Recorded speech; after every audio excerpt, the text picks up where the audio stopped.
এর আগে আমরা যতবারই কোলাঘাট গেছি প্রত্যেকবারই গেছিলাম সকালের দিকে, আর যাওয়াটা ভোরবেলা হলেও কি জানো তো, ফেরাটা না হতো বেলার দিকে। আর বেলা মানেই তীব্র রোদ, আমার না বাইকে করে ফিরতে খুব কষ্ট হতো। তাই এইবারে ভেবে রেখেছিলাম যখনই যাই যাব বিকেলের দিকে। তাই সানসেট হতে না হতেই দুজনে বেরিয়ে পড়লাম বাইক নিয়ে। আর যাওয়ার পথে তোমরা মোটামুটি বুঝতে পারছো কি না জানি না, প্রচুর হাওয়া দিচ্ছিল।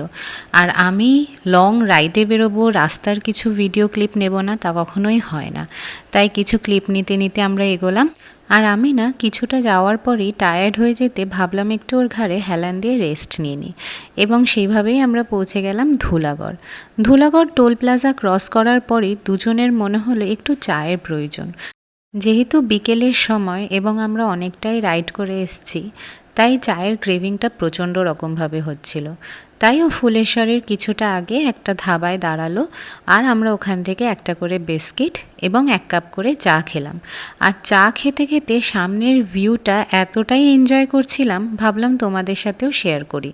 সামনে খোলা রাস্তা আর এত ভালো হাওয়া দিচ্ছিল যে আমাদের ওখান থেকে উঠতেই ইচ্ছা করছিল না। কিন্তু যেহেতু আমাদের ডেস্টিনেশন কোলাঘাট এবং আমাদের অনেকটাই দূর যেতে হবে, তাই আমরা ওখান থেকে বেরিয়ে পড়লাম। এবং দেখো, তোমাদের সাথে কথা বলতে বলতে আমরা পৌঁছেও গেছি। ফুল গাছগুলো দেখতে দেখতে ঢুকে পড়লাম রেস্টুরেন্টে, গিয়ে অর্ডার দিলাম 2 কাপ চা।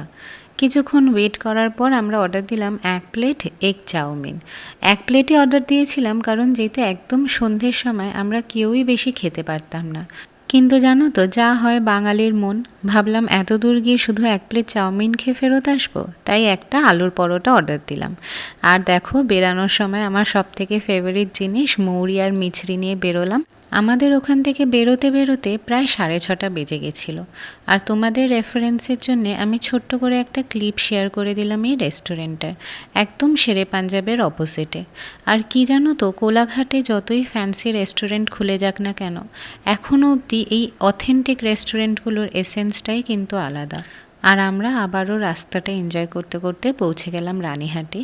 রানীহাটের একটা খুব ফেমাস মিষ্টির দোকান আছে, মা রক্ষাকালী সুইটস। ওখানে প্রত্যেক সময় আমরা দাঁড়িয়ে কিছু না কিছু মিষ্টি খাই।